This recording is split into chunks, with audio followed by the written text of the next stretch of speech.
Ah, man de benn nit laa de. Je peux pas. Maître.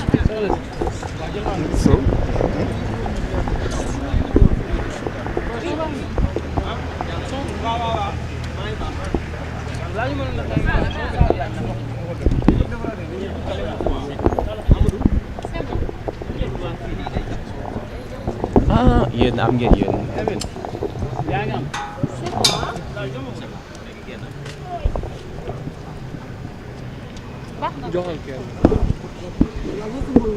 waaw damay génn am teel. Man maay téye. Ah, ah merci. non dama foogoon ne yii la Bana. gars yi bu baaxee sabar bu baaxee nga dem.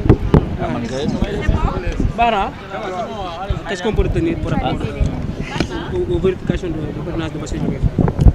Bon, déjà, nous vous remercions pour cette petite interview et votre présence. Donc, nous avons été au Conseil constitutionnel pour la vérification traditionnelle du nombre de parrainages. Il se trouve que M. Bassirou Diomaye Diakhar Faye a validé 40 012 parrainages.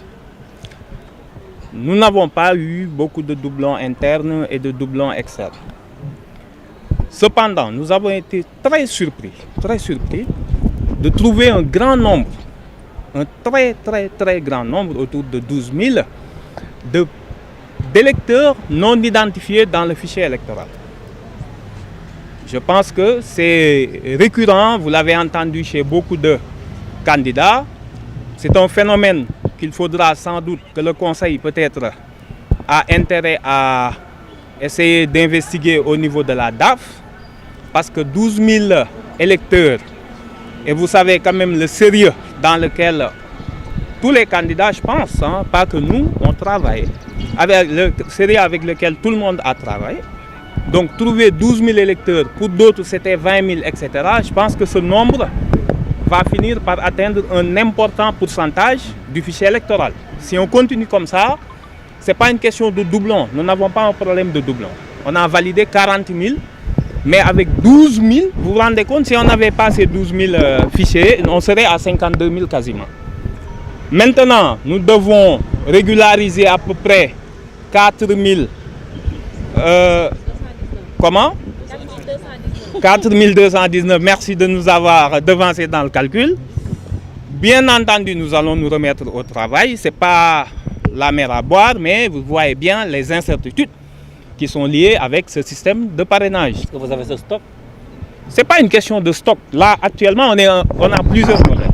Vous venez, votre clé, ils contrôlent, c'est bien, mais il y a toujours un petit problème, même si parfois ça vient de leur part et ils le reconnaissent. Le problème qu'on a, c'est comment maintenant, devant une pièce d'identité valide, où c'est marqué électeur inscrit au fichier électoral. Nous n'avons aucun moyen en tant que candidat de vérifier. Le fichier n'est pas disponible, on comprend peut-être, voilà. Nous n'avons aucun moyen. Si cette personne a été enlevée temporairement du fichier, pour des raisons qu'on ignore, on ne le sait pas.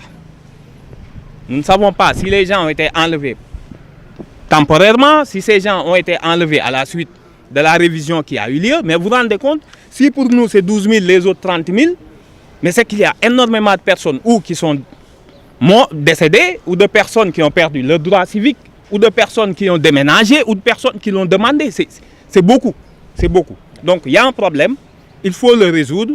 Je pense que nous allons essayer, avec les informaticiens et bien sûr tout le staff, de travailler sur le dossier. Et puis, comme tout le monde, c'est un aléa. C'est une sorte désormais de loterie, il n'y a plus de rationalité. Nous nous contenterons de ça. Voilà, ce n'est pas que les grands ou les petits, c'est devenu quasiment inexplicable si on se base sur le point de vue de la raison. Cette histoire de fichier, je pense que tôt ou tard, quand même, la DAF devra communiquer pour nous expliquer. Voilà. Il n'y a pas de PASTEF. Il n'y a pas de PASTEF.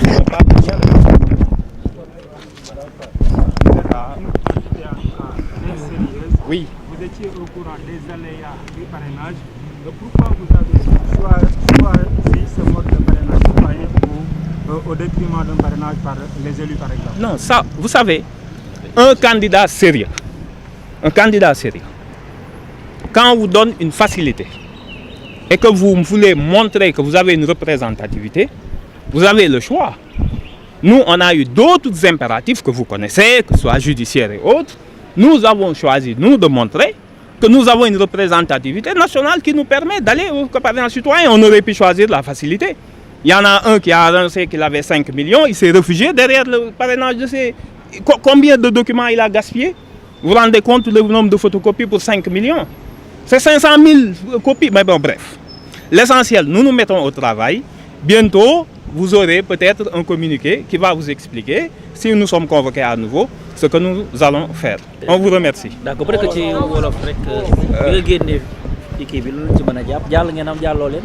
waaw asalaamaaleykum ñu ngi nuyu mbokk Sénégal yëpp bi ñu duggee ci conseil bi donc pour saytu conseil bi ak ñun saytu liñ ko jox ci fiche de parrainage gis na ni validé nañ daal ba mu manqué ñu loo xamante ni ay 4000 lay toll 4000 parrainage yoo xamante ni manqué na li ñu gën a sonal mooy conseil bi dafa ni moom daal jot na lu mat fukki junni ak ñaari parrain je pense que 12000 traduire naa ko bu baax yoo xamante ni dañ koo am mais moom bu seetee ci fichier électoral bi ñooñu du leen gis tam du la wax lan moo tax du la wax ndax ñoom dañoo bi ñuy binduwaat bi ñuy def commission révision des listes est-ce que ñenn ñi dañoo faatu ndax gis ngeen ni candidat yu bëri benn problème bi lañ am mooy ay 12000 15000 20000 ñun yàllaa ñu dimbalee xëy na suñu parrainage baax ba mu bëri ñuy doublon ak yooyu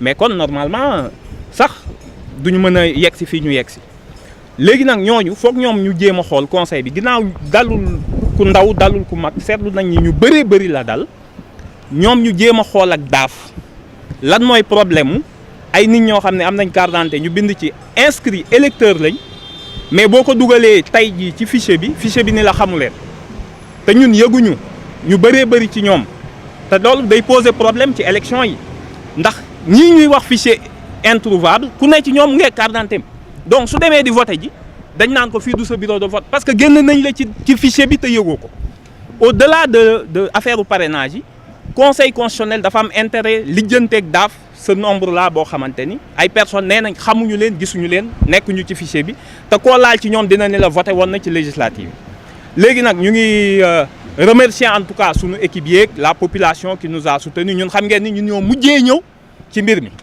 ñun moom daanaka 28 jours la ñu am pour ñëw ñi si des moom am nañ daanaka plus de 60 jours mais loolu du problème bi donc du excuse bi mais ñu ngi ciy liggéey incha allah ñu ngi wax ñëpp ni leen jarul jaaxle ndax li ñu war a changer bariwul dinañ ci def lu ñu mën incha allah léegi nag li ci des conseil bi moo war a saisir peut-être la DAF ñoom ñaar ñu seet après fii ak élection yi problème boobu lan moo ko indi donc ñu ngi leen di remercier.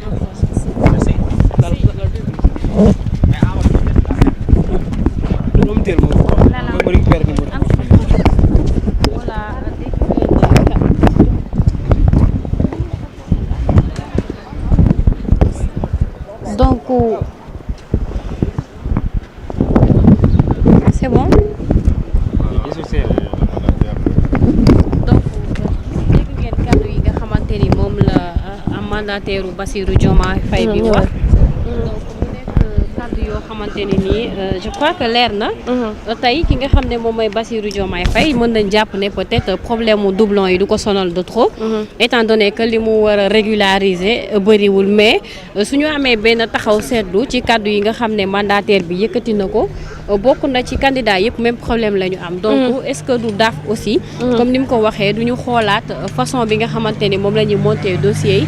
ak clé yi nga xamante ne moom la ñu nekk di joxe. Lalla booy xool mooy li may wax tout le temps rek nee naa ñun sax journalistes yi parfois est-ce que du jar ñu dem xool suñu bopp ci biir fichier bi. est-ce que ñu ngi ci parce que depuis samedi loolu la ñu constaté ku génn da nga naan li nga am ci ay doublons bari na certes mais li nga am ci ñi nga xamante ni figuré wuñu ci fichier électoral bari na cas bu mel nii moom la Cheikh Abdou Mbacké Bara Dolly doon jooy la fois dernière sauf moom dañ ko recalé